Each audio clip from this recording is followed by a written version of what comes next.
Okay, so now that we've talked about Shakespeare in general and the qualities of his comedy, I want to talk about Comedy of Errors, your play of choice, or my play of choice that you decide to get yourselves into.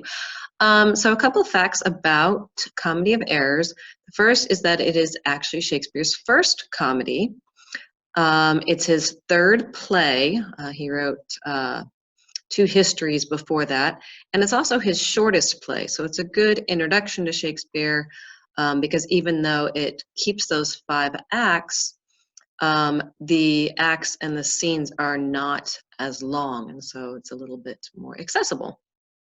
Like most of Shakespeare's plays and most plays, movies, stories in general that we are familiar with, it borrows from earlier stories. Right? If you're gonna steal from the best. So Shakespeare went to the Romans, and Comedy of Errors is based on a play by a Roman named Plautus, and the play is called The Menechmi.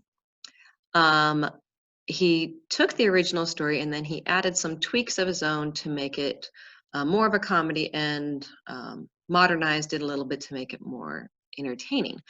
What both plays do have in common is they were both about mistaken identity. They both involved twins, and they both involved a shipwreck and separation. What Shakespeare decided to do with Comedy of Errors is he decided he was going to add an extra level of complication by making two sets of twins who are identical. So there are two brothers who look exactly alike, and then another set of two brothers who also look exactly alike. He also adds a little bit more complication by making one of the twins married and one of them single, so that adds an extra of level of confusion when their identities are mixed up.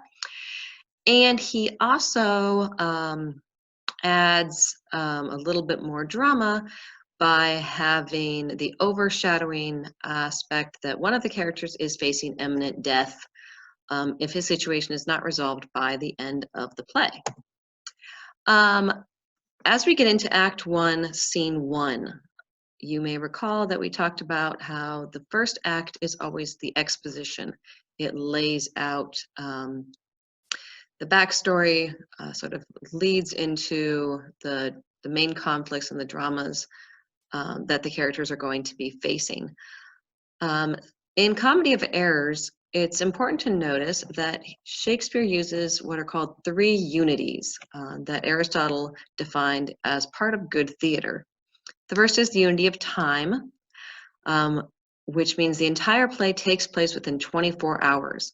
It's not necessarily 24 hours exactly, but it is a day in which something has to happen. And throughout the play, the characters are always referencing or alluding to what time it is, and so the audience can be aware of the clock ticking before the end of the play and before the situation has to be resolved or it will end tragically.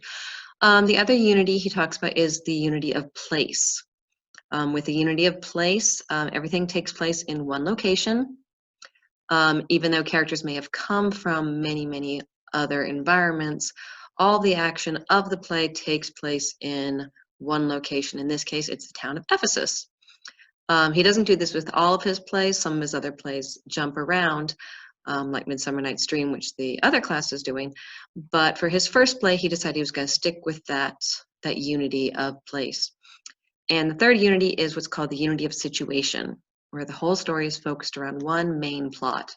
There may be side characters, there may be a backstory, there may be additional side issues that need to be resolved, but there's basically one central conflict, one central drama that drives the plot and, of course, drives the comedy.